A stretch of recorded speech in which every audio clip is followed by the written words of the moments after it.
رائے پر پابندی لگانا، حکومت کی طرف سے جبراً آواز کو بند کرنا، پہلے ہی پورے جمہوری عمل کو یرغمال بنا کے رکھا ہوا ہے۔ فارم 47 کی بنیاد پر حکومتیں بنی ہوئی ہیں اور جینوئن مینڈیٹ کی توہین کی گئی ہے، اور اب افسوسناک بات یہ ہے کہ مزید یہ ترمیم لا کر آواز کو دبانے کی کوشش کی جا رہی ہے۔ یہ کہتے ہیں کہ پاکستان اور اسلام کے خلاف جو باتیں کی جاتی ہیں اس کو ہم روکنا چاہتے ہیں، تو اس پہ کس کو اختلاف ہے؟ اور جو پیمرا ہے اس کے قوانین میں تو یہ ساری چیزیں موجود ہیں، بلکہ بہت ساری چیزیں ایسی چل رہی ہوتی ہیں کہ جو ہماری تہذیب کے خلاف ہیں، ہمارے تمدن کے خلاف ہیں، ہماری روایات اور اقدار کے خلاف ہیں۔ ایسے ڈرامے چل رہے ہوتے ہیں، ایسے مناظرے چل رہے ہوتے ہیں، ایسے مباحث چل رہے ہوتے ہیں، ان کو تو نہیں روکتے، لیکن اس طرح کے جو ایکٹ ہوتے ہیں یا آرڈیننس ہوتے ہیں وہ تو حکومتیں اور ریاستیں اپنے مفاد کے لیے استعمال کرتی ہیں، اور آواز کو بند کرنے کے لیے، اور پھر یہ کہ جس کو چاہے پکڑ کے بند کر دیں، پھر مقدمہ چلتا رہے، بندے اندر رہیں، خوف و ہراس پھیل جائے اور ہر آواز دب جائے، تو ایسا کوئی بھی قانون قابل قبول نہیں ہے۔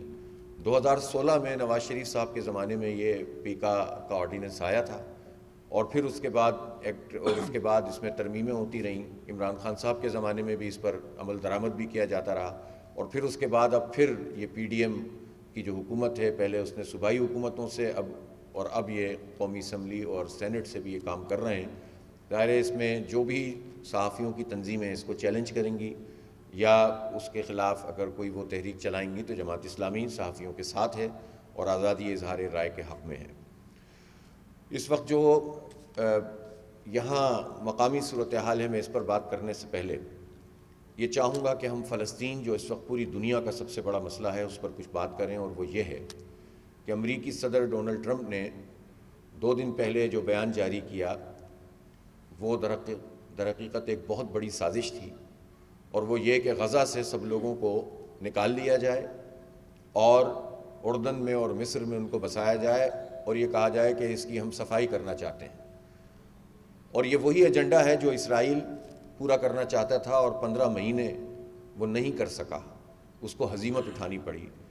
اور تاریخ نے وہ دن بھی دیکھا ہے کہ پہلی مرتبہ اتنے بڑے پیمانے پر لوگ جنہیں گھروں سے بے گھر کر دیا گیا تھا، ملبے کا ڈھیر بنا دیا گیا تھا، لاکھوں کی تعداد میں اپنے گھروں پہ اور اپنے ملبوں پہ جا کر بیٹھ گئے، اور مزاحمت کی ایک نئی تاریخ اہل غزہ نے مرتب کر دی ہے، اور پوری دنیا کے سامنے یہ بات بتا دی ہے کہ جنگیں جذبوں سے، ایمان سے اور حد الوسع اپنی ایفرٹ سے اور چیزیں جمع کر کے ایمان کے ذریعے لڑنے سے جیتی جاتی ہیں، صرف فوجوں سے اور ٹینکوں سے اور بموں سے اور میزائلوں سے نہیں لڑی جاتی۔ اور اسرائیل کی جو شکست ہے یہ در حقیقت امریکہ کی شکست ہے۔ اسرائیل کی پوری طاقت امریکہ کی طاقت ہے۔ اس کو اس پورے جنگ کے دوران جب اسرائیل نسل کشی کر رہا تھا، ہمارے بچوں کو قتل کر رہا تھا، تو امریکہ اس کو سپورٹ کر رہا تھا، اس کو اربوں ڈالر دے رہا تھا، اس کو پورا بارود دے رہا تھا۔ اور ڈونلڈ ٹرمپ نے تو جو وزنی 2000 پاؤنڈ والے بم تھے ان پہ اگر کوئی پابندی تھی بائیڈن کے دور میں کہ چلیں 1800 سے زیادہ آپ نہیں کریں گے، تو ٹرمپ نے تو وہ بھی ہٹا لی ہے۔ ٹرمپ نے ایک طرف تو جبکہ یہاں سیز فائر ہوا ہے، تو دوسری طرف ویسٹ بینک میں جو قبضہ گیر صہیونی ہیں، جو فلسطینیوں کی زمینوں پہ قبضہ کر رہے ہیں، ان پر سے پابندی بھی ہٹا لی ہے۔ ان کو روکا گیا تھا، لیکن اب ٹرمپ نے یہ بھی ہٹا لی۔ اس سے یہ پتہ چلتا ہے کہ صدر بدل جاتے ہیں، امریکی ریاست کی پالیسی نہیں بدلتی۔ امریکی عوام نے احتجاج کیا ہے، امریکی عوام کی ایک بڑی تعداد سرویز کے مطابق حماس کی حمایت کر رہے ہیں، اور نوجوان ان کے حق میں تحریک چلا رہے ہیں، لیکن امریکی اسٹیٹ اسرائیل کی سب سے بڑی سرپرست ہے، اور قابل مذمت ہے امریکہ بھی اور اسرائیل بھی کہ جس نے نسل کشی کی ہے اور انسانیت کا قتل عام کیا ہے۔ ابھی ہم یہ دیکھ رہے ہیں کہ جو حکومتیں ہمارے ملک میں بھی، ہمارے جو حکمران طبقہ ہے وہ اس طرح کی بات کرتا ہے جیسے امریکہ نعوذ باللہ خدا ہے، اور امریکہ نے جب یہ کہا تھا کہ ہم تمہیں پتھروں کے دور میں لے جائیں گے تو ہم نے سرنڈر کر دیا تھا اور اپنا سب کچھ امریکہ کے حوالے کر دیا تھا، اور جب سے لے کر اب تک ہم پنپ نہیں سکے۔ افغانستان بھی برباد ہوا اور پاکستان میں بھی 1 لاکھ لوگ قتل ہوئے، جس میں فوجی، سپاہی اور افسران بھی ہیں اور عوام بھی ہیں۔ کتنے آپریشنز ہو گئے، 150 سے 200 ارب ڈالر معیشت کو نقصان ہو گیا، لیکن ان سب لوگوں نے امریکہ کی غلامی کو قبول کیا۔ آج اہل فلسطین نے یہ بتا دیا کہ دنیا کی یہ طاقتیں یہ صرف غریبوں کو، کمزوروں کو، نہتے لوگوں کو مار سکتی ہیں، جنگیں نہیں جیت سکتی، اور امریکہ تو ہمیشہ جنگ میں ہارتا ہے۔ اس کو افغانستان سے بھی ہزیمت اٹھانی پڑی ہے، اور انشاءاللہ فلسطین میں بھی امریکہ اور اسرائیل کو ہزیمت ہی اٹھانی پڑے گی آئندہ بھی۔ لیکن وہ یہ چاہتے ہیں کہ صہیونی لابی کو خوش کرنے کے لیے وہ سارے کام کریں کہ جو وہ انسانیت کے خلاف کر سکتے ہیں۔ لیکن یہ بھی تاریخ کی ایک حقیقت ہے کہ امریکہ دنیا میں اکیلا ہوتا چلا جا رہا ہے۔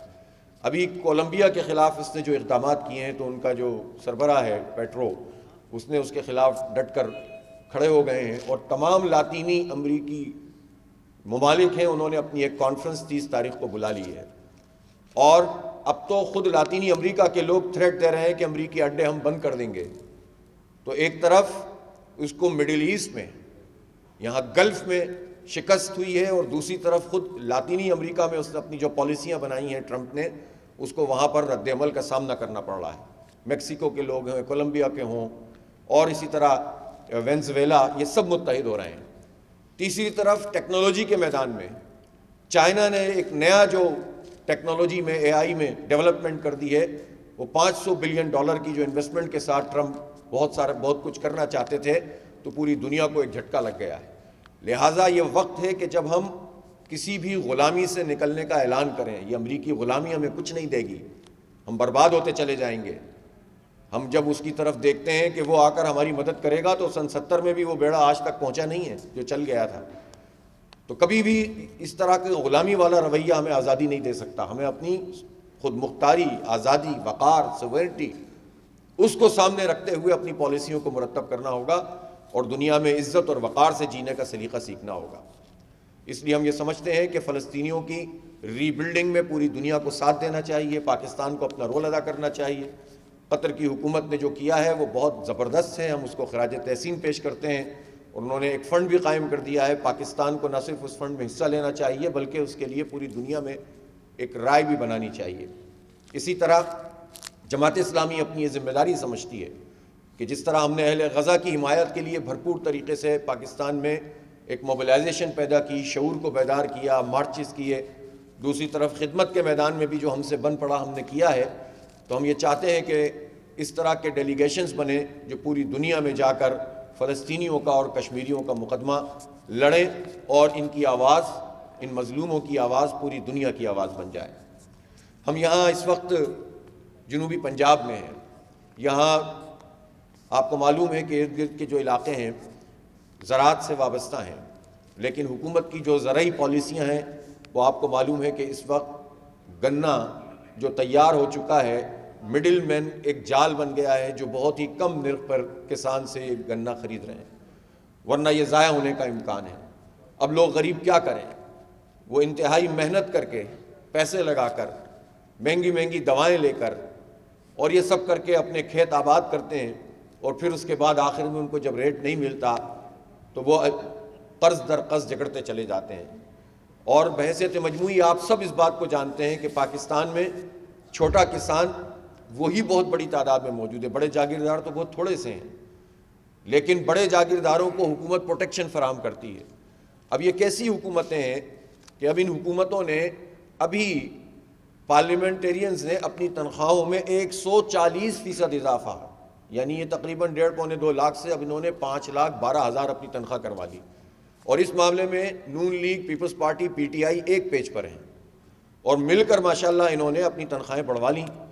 اور دوسری طرف صورتحال یہ ہے کہ بڑے جاگیرداروں پہ یہ ٹیکس نہیں لگانے دے رہے۔ جب IMF کی طرف سے دباؤ کی بات کرتے ہیں تو IMF تو جاگیرداروں پہ ٹیکس لگانے کی بات بھی کرتا ہے، لیکن اس معاملے میں یہ سب اکٹھے ہو جاتے ہیں اور کہتے ہیں یہ پروونشل سبجیکٹ ہے، اور پروونشل سبجیکٹ میں یہ جو ہے وہ پنگ پونگ کرتے رہتے ہیں، کبھی قرارداد پیش کریں گے، کبھی مخالفت کریں گے، کبھی حمایت کریں گے، اور اس طرح بحیثیت مجموعی چاروں صوبوں میں امپلیمنٹ نہیں ہو رہا۔ یہی وجہ ہے کہ تنخواہ دار لوگوں نے پچھلے 6 مہینے میں 243 ارب روپے ٹیکس جمع کرا دیا ہے۔ پورے سال میں 368 ارب روپے تنخواہ داروں نے انکم ٹیکس جمع کرایا تھا پچھلے سال، ابھی 6 مہینے میں 243، یہ 500 ارب روپے جمع کرائیں گے۔ ان کا سلیب تو اتنا خطرناک کر دیا حکومت نے لیکن بڑے جاگیردار 4-5 ارب روپے سے زیادہ پیسے جمع نہیں کرا رہے. تو چھوٹے کاشتکار کو تباہ کر رہے ہیں, بڑے جاگیرداروں کو پروٹیکشن فراہم کر رہے ہیں, اور یہ جو شوگر مافیا ہے اور مڈل مین ہے, یہ سارے کے سارے ان بڑے جاگیرداروں کے ساتھ ملے ہوئے ہوتے ہیں. تو یہ شوگر انڈسٹری اور اسی طرح سے یہ بڑے جاگیردار اور اسی طرح حکومت میں شامل لوگ یہ مل کر کس کو برباد کر رہے ہیں؟ عوام کو, چھوٹے کاشتکاروں کو, تنخواہ دار لوگوں کو, اور اپنی تنخواہیں مل کر بڑھا رہے ہیں. اور اس میں کوئی اختلاف نہیں ہے, اس کے لیے مذاکرات بھی ہو جائیں گے, اس کے لیے اتفاق رائے بھی ہو جائے گا, اس پہ کوئی پریشانی کسی کو نہیں ہوتی. اس لیے کہ طبقہ ایک ہے, ایک ہی جیسے لوگ ہیں مائنڈ سیٹ کے جو ہر پارٹی میں موجود ہوتے ہیں اور اپنے مفادات کا وہ تحفظ کرتے ہیں. اس لیے ہم یہ سمجھتے ہیں کہ تنخواہ داروں کا ٹیکس کا سلیب کم کیا جائے, اور یہ جو آئی پی پیز والا معاملہ ہے, ہم نے اس پہ دھرنا دیا, احتجاج کیا, معاہدہ کیا, اور حکومت نے بالآخر مجبور ہو کر آئی پی پیز سے بات بھی کی, اور اب وہ اعلان کرتے ہیں کہ ہم نے اتنے آئی پی پیز کے ساتھ نیگوشیٹ کر لیا ہے, ری نیگوشیٹ کر لیا ہے. جب آپ نے ری نیگوشیٹ کر لیا اور آپ خود کہتے ہیں کہ ہمیں 1000 ارب روپے ہمارے خزانے کے بچ گئے ہیں, تو یہ 1000 ارب روپے اگر بچے ہیں تو بجلی کے بل کم کیوں نہیں ہو رہے؟ 3-4 مرتبہ حکومت کی طرف سے اعلان ہو چکا ہے, ابھی بھی وزیر خزانہ صاحب کچھ نہ کچھ فرمائیں گے, لیکن جو براہ راست لوگوں کو ریلیف ملنا چاہیے وہ یہ ہے کہ بجلی کی قیمت کم ہو, پر یونٹ چارجز کم ہوں, تاکہ ایک عام آدمی اس کے اوپر بم نہ گرے ہر مہینے. ابھی سردیوں تک میں لوگ, اس لیے لوگوں کا بھی عجیب حال ہے, کریں تو کیا کریں؟ وہ اپنے بلوں کو دیکھتے ہیں جو گرمیوں میں آنے والے بل ہیں اس کے لحاظ سے. اگر آپ صرف اپنے پچھلے 4-5 سال کے دسمبر اور جنوری کے بل دیکھنا شروع کر دیں نا, تو آپ کو پتہ چل جائے گا کہ سردیوں میں بھی کتنا بل ادا کیا ہے. اور جوں گرمی بڑھے گی تو یہ بمباری حکومت کی بڑھتی چلی جائے گی. اس لیے میں اہل پاکستان سے بھی کہتا ہوں کہ کوئی پارٹی پاکستان کے عوام کے اس مسئلے کو ٹیک اپ نہیں کر رہی ہے. جماعت اسلامی سب کی ترجمانی کر رہی ہے. ہم 31 تاریخ کو پورے ملک میں احتجاجی مظاہرے اور دھرنے کریں گے, اور ہم یہ چاہتے ہیں کہ یہ ہم اس تحریک کو از سر نو شروع کریں, اور عوام سے میری درخواست ہے کہ وہ اس تحریک کا حصہ بنیں. اگر آپ لا تعلق رہیں گے تو یہ حکمران طبقہ طاقتور ہوتا چلا جائے گا, یہ اپنے مفادات کے لیے ایک رہیں گے اور عوام کو پیچھے رہیں گے. اس لیے 31 تاریخ کے یہ احتجاجی مظاہرے اور دھرنے یہ پورے ملک میں کیے جائیں گے, اور میں آج ہماری اپنی جنوبی پنجاب کی ٹیم سے بھی کہہ رہا ہوں کہ بھرپور طریقے سے اس میں عوام کی شرکت ہو اور منظم طریقے سے ان دھرنوں کو کریں, شاہراہوں پر بیٹھیں. یہ ہمارا حق ہے کہ ہم اپنی آواز کو بلند کریں, اور اگر حکمران اس کو روکنے کی کوشش کریں گے تو ہم اس کی سیاسی مزاحمت کریں گے. ہم پرامن لوگ ہیں اور پرامن احتجاج کو آئین اور قانون کے مطابق اپنا حق سمجھتے ہیں, عوام کا حق سمجھتے ہیں. تو میں حکومت سے بھی کہتا ہوں, وارن کرتا ہوں کہ وہ سوچے بھی نہ کہ وہ اس تحریک کو اس طرح کچلنے کی کوشش کریں گے. تو 31 تاریخ کو یہ احتجاج ہوگا. اور اسی طرح جو زرعی معاملات ہیں, ہمارے پاس یہاں پر خاص طور پر جنوبی پنجاب کے بہت سارے اضلاع کے لوگ موجود ہیں جو سب مجھ سے یہ کہہ رہے تھے کہ گنے کا مسئلہ ہے, گندم کا مسئلہ ہے, پچھلی مرتبہ حکومت نے دھوکہ دیا, یعنی حکومت نے فراڈ کیا, دھوکہ دیا, پنجاب حکومت نے دھوکے بازی کی اور ریٹ طے کرنے کے بعد پیچھے ہٹ گئے, اور اب کہتے ہیں ہم ریٹ طے نہیں کریں گے, لیکن کچھ لوگوں سے کم ریٹ کے بیانات دلوا رہے ہیں تاکہ ایکسپیکٹیشن کم ہو جائیں لوگوں کی. جبکہ اس وقت صورتحال یہ ہے کہ اب گندم کی کٹائی کا عمل شروع ہونے والا ہے, سندھ میں شروع ہو جائے گا کچھ عرصے میں, اور پھر پنجاب میں ہوگا. اب پہلے ہی اتنا پرابلم ہے, معلوم نہیں کہ اس مرتبہ گندم کتنے % کم ہوگی, اور پھر اس پر اگر مزید ریٹ نہیں ملے گا تو فردر کیا ہوگا اور لوگ کس طرح پریشانی میں رہیں گے. گنے کی صورتحال آپ کے سامنے ہے, کپاس کی پوری فصل نہیں ہوئی ہے, تو یہ چھوٹے کاشتکار کیا کریں. اب بات یہ ہے کہ ایک طرف تو عام کاشتکار کا, ہمارا ملک ایک زرعی ملک ہے, اس کی یہ صورتحال ہے, اور دوسری طرف چولستان میں یہ جو 37,50,000 ایکڑ زمین اس کو آباد کرنے کی بات ہو رہی ہے. اگر تو یہ ہوتا نا کہ غریب کسانوں اور ان کے بچوں کو, یوتھ کو, جس طرح دنیا میں کئی تجربے اس طرح کے موجود ہیں, ارجنٹینا میں یہ ہوا ہے, اور یوتھ کو انہوں نے امپاور کیا ہے اور اس طرح کی زمینیں دی ہیں, اور ان زمینوں کے دینے کے نتیجے میں معیشت بھی بہتر ہوئی ہے اور زراعت بھی ٹھیک ہوئی ہے. لیکن یہاں پر کس کو مل رہی ہیں یہ زمینیں؟ انہوں نے 1000 ایکڑ کے بلاک بنا دیے ہیں, اور ان بلاکوں میں وہی سرمایہ دار طبقہ, سرمایہ دارانہ ذہنیت کے ساتھ, کارپوریٹ فارمنگ کے نام پر استحصال, کارپوریٹ فارمنگ کے نام پر لوگوں کو غلام بنانے کا یہ عمل ہے. یہ جھوٹ کی بنیاد پر چلنے والا سلسلہ ہے کہ جس میں کہا جاتا ہے کہ کارپوریٹ فارمنگ سے فارمنگ بہت اچھی ہو جائے گی. حکومت بھی آپ کی ہے, اقتدار بھی آپ کا ہے, طاقت بھی آپ کی ہے, تو آپ اس وقت وہ اقدامات کیوں نہیں کرتے کہ جس میں آپ کی ییلڈ بڑھ جائے, جس میں پر ایکڑ پیداوار بڑھ جائے. آپ جعلی قسم کے اعلانات کرتے ہیں کہ 1000 ٹریکٹر دے دیں گے. 1000 ٹریکٹر سے کیا بنتا ہے؟ بجائے اس کے کہ آپ سبسیڈائز کریں چیزوں کو, غریبوں کو دیں, چھوٹے کاشتکاروں کو دیں, ان کو پروموٹ کریں. اور جو نیشنل سیکیورٹی آئٹمز ہوتے ہیں جو یو این کے چارٹر کے مطابق ہیں, ان آئٹمز میں سبسیڈائز کریں. بجائے اس کے کہ آپ یہ اقدامات کریں, آپ چند بڑے سرمایہ داروں کو, کوئی 35,000 ایکڑ لے رہا ہے, کوئی 45,000 ایکڑ لے رہا ہے, یہ لے کر کیا کریں گے؟ اور یہ پانی آپ کہاں سے لائیں گے؟ ایک طرف پورا سندھ چلا رہا ہے, چیخ رہا ہے کہ ہم کسی صورت میں اپنے پانی کو جو ہے وہ اس پہ کمپرومائز نہیں ہونے دیں گے, اور نہیں ہونا چاہیے. عرصہ میں جس صوبے کا جتنا پانی ہے وہ اس کو ملنا چاہیے. لیکن خود ودن پنجاب جب صورتحال پیدا یہ ہوگی کہ بہاول نگر ضلع جو اس وقت پاکستان میں زراعت کے اعتبار سے, اپنی پروڈکشن کے اعتبار سے نمبر 1 ضلع ہے, اس کا 9,000 کیوسک پانی ہے. جب 6,000 کیوسک پانی آپ ان 2 کینالز کو دے دیں گے تو جو آلریڈی فارمنگ ہو رہی ہے, آلریڈی گندم پیدا کر رہا ہے, سیلا چاول پیدا کر رہا ہے, جو آلریڈی کپاس پیدا کر رہا ہے, پاکستان میں سب سے بہتر ضلع ہے, میں ایک ضلع کی بات کروں, باقی کا بھی یہی ہے, تو ان کا پانی کا کیا ہوگا؟ ان کا تحفظ کون دور کرے گا؟ تو جو لوگ بھی اس پروجیکٹ کو لے کر آ کر یہ بتانا چاہتے ہیں کہ ہم بے آباد زمینوں کو آباد کر رہے ہیں, تو آباد زمینوں کو بے آباد کیوں کر رہے ہیں آپ؟ ان کا پانی کہاں سے آئے گا؟ اس کے لیے آپ کے پاس کیا منصوبہ ہے؟ جو 2,000 ارب روپے آپ چند مافیاز کو آئی پی پیز کے دے دیتے ہیں, تو چلیں کالا باغ ڈیم پر تو اتفاق نہیں ہے نا, بھاشا ڈیم پہ تو اتفاق ہے, چھوٹے ڈیم بنانے پہ تو اتفاق ہے. تو یہ حکومتیں بتائیں نا کہ اگر یہ 2,000 ارب روپے ان ڈیموں پہ لگاتی تو آج یہ سارے خوشحال ہو رہے ہوتے ہیں نا, کسی کو پرابلم نہیں ہوتی. تو جو کرنے کا کام ہے وہ کریں گے نہیں, چند مافیاز کو سپورٹ کریں گے, کارپوریٹ فارمنگ کے نام پر سرمایہ دارانہ ذہنیت کے ساتھ آگے آئیں گے, اور اس میں کک بیکس لینے والے ہر جگہ پر موجود ہیں, ہر ادارے میں موجود ہیں جو اس وقت دھندے بازی کر رہے ہیں. اس لیے ہم یہ سمجھتے ہیں کہ اس پورے عمل پر قوم کو اعتماد میں لیا جائے. یہ جو چوری چھپے یہ پورا عمل کیا جاتا ہے, اس کے نتیجے میں شکوک اور شبہات بھی پیدا ہوتے ہیں, اور اداروں اور عوام کے درمیان تفریق بھی پیدا ہوتی ہے. تو سوالات پیدا ہوتے ہیں کہ یہ کیا نئی ڈی ایچ ایس کا سلسلہ ہے جو قائم ہونے جا رہا ہے؟ یہ سوال تو پیدا ہوگا, اور آپ اس آواز کو بند نہیں کر سکتے, آپ زبردستی روک نہیں سکتے, آپ کو جواب تو دینا پڑے گا. یہ 25 کروڑ انسانوں کا ملک ہے, اور اس ریاست کے مالک ریاست کے عوام ہیں. ان کے اٹھنے والے سوالات کا جواب دینا آپ کی ذمہ داری ہے. اس لیے ہم اس پر پورے تحفظات رکھتے ہیں اور مطالبہ کرتے ہیں کہ چیزوں کو بلیک اینڈ وائٹ میں قوم کے سامنے لے کر آیا جائے. اسی طرح میں آئندہ ایک پریس کانفرنس میں کشمیر کے حوالے سے پورا جو بھی ہمارا 5 فروری بھی آ رہا ہے اور جو اس کے ایشوز ہیں اس پر بات کروں گا.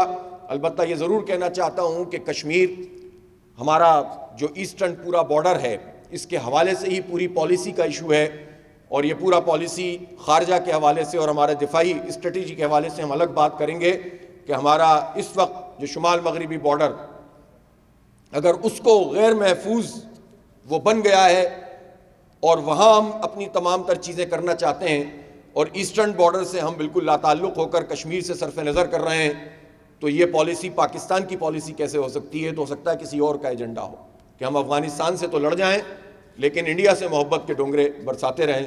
تو یہ پتہ نہیں کس کا ایجنڈا ہے, اور اس پر ہم انشاءاللہ تفصیل سے بات کریں گے. البتہ ہم یہ چاہتے ہیں کہ پوری قوم میں ایک اتحاد اور یکجہتی پیدا ہونی چاہیے. اپنے حق کے حصول کے لیے پرامن سیاسی مزاحمت اس کلچر کو فروغ دینا چاہیے. مفادات کی سیاست فقط شخصی اور پارٹی کے مفادات کی خاطر پوری قوم کو یرغمال بنانے کا یہ عمل ختم ہونا چاہیے. اور الحمدللہ جماعت اسلامی پیش رفت کر رہی ہے. آج ہی ہم نے جائزہ لیا ہے, بہت بڑے پیمانے پر یہاں ساؤتھ پنجاب میں ہماری ممبرشپ ہوئی ہے. ہم عوامی کمیٹیاں جگہ جگہ بنا رہے ہیں, اور اللہ نے چاہا تو انشاءاللہ جماعت اسلامی آنے والے دنوں میں ایک بہت مؤثر اور منظم اس تحریک کو عوامی سطح پر اور گراس روٹ لیول پر انشاءاللہ لے کر جائے گی. آپ سب لوگوں کی تشریف آوری کا بہت بہت شکریہ.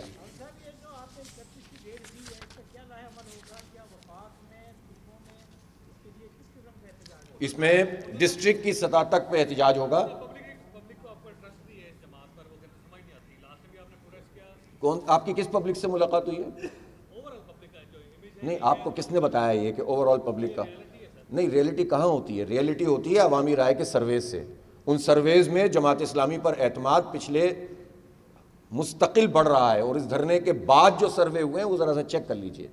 یہ کسی اور کی لینگویج تو ہو سکتی ہے, کسی سیاسی مخالف کی یا حکومت کی, لیکن عوامی رائے کا سروے یہ بتا رہا ہے کہ جماعت اسلامی عوام کے جن ایشوز کو لے کر چل رہی ہے, پورے پاکستان کے لوگ سمجھتے ہیں کہ مور دین 60% لوگ یہ سمجھتے ہیں کہ جماعت اسلامی کے علاوہ ہمارا کوئی اس وقت والی وارث نہیں ہے, ان ایشوز پر کوئی بات کرنے والا نہیں ہے, اور لوگ ساتھ دینے کی بات کرتے ہیں. احتجاج کی بات ہم نے کی ہے, ہم احتجاجی مظاہرے اور دھرنے کریں گے, شاہراہوں پہ کریں گے اور بیٹھیں گے, ہم احتجاج کریں گے. یہ 31 تاریخ کو ہم ری لانچنگ کر رہے ہیں اپنی اس پوری تحریک کی, اس لیے کہ پاکستان میں کوئی پارٹی بھی عوام کے ان جنرل ایشوز پر بات نہیں کر رہی, اور ہم یہ سمجھتے ہیں کہ جماعت اسلامی نے جتنا موقع دینا تھا حکومت کو دے دیا. اب بجلی کی قیمت کم ہونی چاہیے, اب ہمیں کہانیاں نہیں سناؤ اور سیدھے سیدھے بجلی کی قیمت کم کرو. جی عرفان صاحب,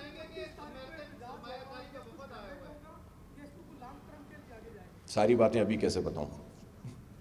ابھی تو 31 تاریخ کو ہم نے اعلان کیا ہے, اور وہیں ہم اپنے اگلے بھی فیز کا اعلان کریں گے انشاءاللہ. جی یہ بتائیے گا, امریکن سرمایہ کاری کا وفد پاکستان آیا ہوا ہے اور معاہدوں پہ دستخط ہو رہے ہیں, ایک طرف آپ ان سے سرمایہ داری کرنا چاہ رہے ہیں, دوسری طرف ان کے مخالف ہیں, اس پہ تھوڑا نہیں, مخالف ان کی پالیسیوں کے ہیں, نہ امریکی عوام کے مخالف ہیں, نہ کسی جغرافیہ کے مخالف ہیں.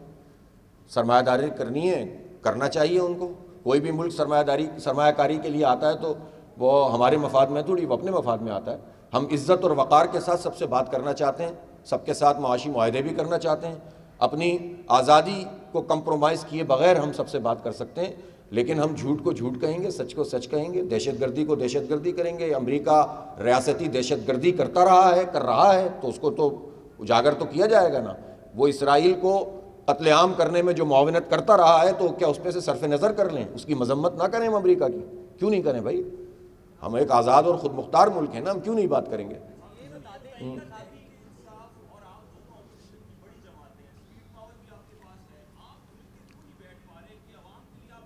آج کل تو وہ حکومت کے ساتھ مل کر بیٹھ رہے ہیں نا, تو ذرا کر لیں, وہ بھی تجربہ پورا ہو جائے. دیکھیں, کوئی مسئلہ نہیں ہے. جہاں تک کامن ایشوز کی بات ہے, آزادی اور خود مختاری کی بات ہے, ہم دیکھیں نا, ہم تو سارے اختلافات اپنی جگہ, لڑائی جھگڑے چلتے رہتے ہیں پارٹیوں میں, لیکن ہم تو اب بھی یہ سمجھتے ہیں کہ عمران خان صاحب کو کسی بھی کیس میں اس وقت اگر اندر کیا ہوا ہے تو غلط کیا ہوا ہے.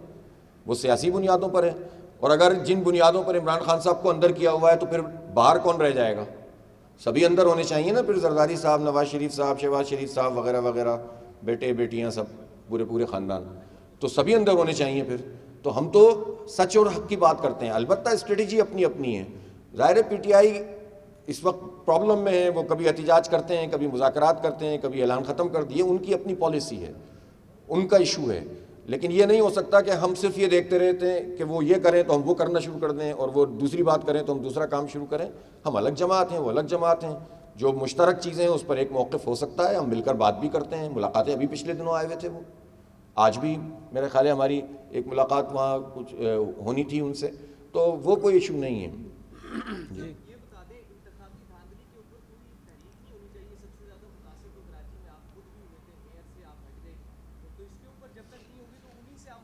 اصل میں بات یہ ہے نا, اس میں پی ٹی آئی کی بہت بڑی ذمہ داری ہے. پی ٹی آئی فارم 47 سے ایک طرح سے پچھلے دنوں دستبردار ہو گئی تھی, اور اس نے کہا کہ ری الیکشن ہونا چاہیے. اب جب وہ تحریک شروع ہی نہیں کرتے انتخابی دھاندلی کے حوالے سے, اور نئے الیکشن کی بات شروع کر دیتے ہیں, تو پھر ہمیں مشکل پیش آتی ہے.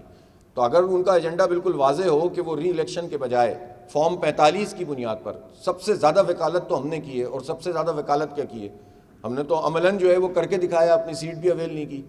تو ہم سے زیادہ تو فارم 45, اور فارم 45 کی بینیفیشری اگر جماعت اسلامی ہے تو اس سے کہیں زیادہ بڑی بینیفیشری پی ٹی آئی ہے.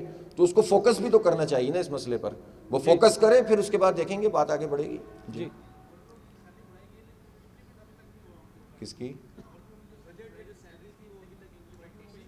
ورکرز جو سیلریز بڑھائی گئی تھیں اس پر امپلیمنٹ نہیں ہوا, تو وہ تو ہونا چاہیے. ظاہر ہے ہم آپ کے ساتھ ہیں, اور میں تو آپ کو یہ کہنا چاہتا ہوں کہ ایک طرف جب حکومت کی طرف سے پیکا جیسے آرڈیننس آتے ہیں تو ہم صحافیوں کے ساتھ کھڑے ہوتے ہیں, ظاہر مالکان بھی اس پر پریشان ہو رہے ہوتے ہیں، لیکن یہی مالکان جو ہمارے میڈیا ورکرز ہیں ان کے ساتھ جو زیادتی کر رہے ہوتے ہیں، ان کو سیلری وقت پہ نہیں دے رہے ہوتے، ان کی سیلری میں اضافہ نہیں کر رہے، بڑے بڑے میڈیا گروپ ہیں بڑے بڑے، اور وہ انکریمنٹ نہیں دیتے، وہ وقت پر سیلریز نہیں دیتے، ایسی لوگوں کو فارغ کر دیتے ہیں، ان کا ویج بورڈ میں جو ہے وہ پراپر وہ نہیں ہوتا۔ تو ہم تو آپ لوگوں کے لیے بھی بات کرتے ہیں، یہ کیمرہ مین جان ہتھیلی پر رکھ کر ہر جگہ پہنچ جاتے ہیں، ہر جگہ جا کر رپورٹنگ کر رہے ہوتے ہیں، لیکن ان کا کوئی والی وارث نہیں ہوتا۔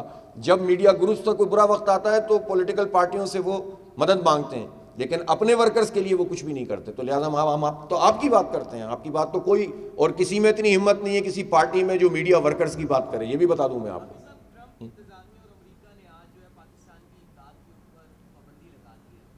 میں نے تو آپ کو کہا ہے کہ امریکہ تو خود دنیا میں آئسولیٹ ہوتا جا رہا ہے، دیکھتے جائیے آپ آہستہ آہستہ۔ بہت شکریہ، جزاک اللہ جی، بہت شکریہ۔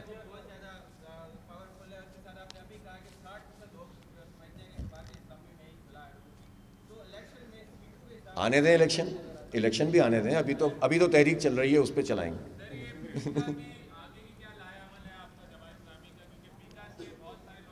نہیں، میں نے تو کہا ہے ہم صحافی تنظیمیں جو بھی اس میں لائے عمل بنائیں گی ہم ان کو سپورٹ کریں گے۔ جزاک اللہ جی، بہت شکریہ۔